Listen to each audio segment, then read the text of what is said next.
এই সিরিয়ালের আগামী পর্বে দেখা যাবে যে রূপাই সবাইকে সবাইকে একসঙ্গে করে ডেকে জিজ্ঞেস করে যে তাকে তাকে কেন তার কেন হাত পা বেঁধে মুখ বেঁধে এরপর স্টোর রুমে ফেলে রাখা হয়েছিল এবং কি বেঁধে রাখা হয়েছিল সেটাই সবাইকে জিজ্ঞেস করতে থাকে।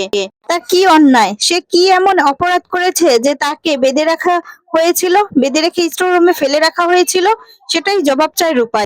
এরপর দাদু বলছে যে হ্যাঁ ঠিকই তো, মেয়েটা কি অপরাধ করেছে। আর তখন দেখা যায় রূপাই এদিকে বলছে যে আমি হয়তো বা ধরতে পারিনি যে কে এই কাজটা করে, কিন্তু আমি খুব ভালো করেই বুঝতে পারছি যে এই কাজগুলো কে করেছে।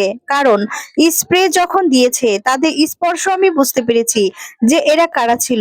এরপর তো সবাই সবাই ভয় পেয়ে যায়, যারা কিনা এই কাজটা করেছে তারা তো তখন সেই মুহূর্তে ভয় পেয়ে তাকিয়ে থাকে। তাদের অনুভূতি আর তাদের চেহারার রূপটা দেখে রূপাই খুব ভালো করে বুঝতে পেরে যায় যে এই কাজটা কে করেছে। এইবার তো তাহলে বোঝাই যাচ্ছে, মনে হচ্ছে বড় কোনো সত্যি সামনে আসতে চলেছে। আর আর রূপাই আসল অপরাধীদের বিরুদ্ধে আরো আসল বড় কোনো প্রমাণ পাবে। অন্যদিকে কাকিমণি, মধুমিতা এবং কি মিশকা বৌমনি নিজেদের বাঁচানোর জন্য অন্য বড় কোনো চাল চালতে পারে। তো বন্ধুরা, তোমাদের কি মনে হয়? তোমাদের মতামত কমেন্টস করে জানিয়ে দাও। ধন্যবাদ, ভালো থাকবে, সুস্থ থাকবে।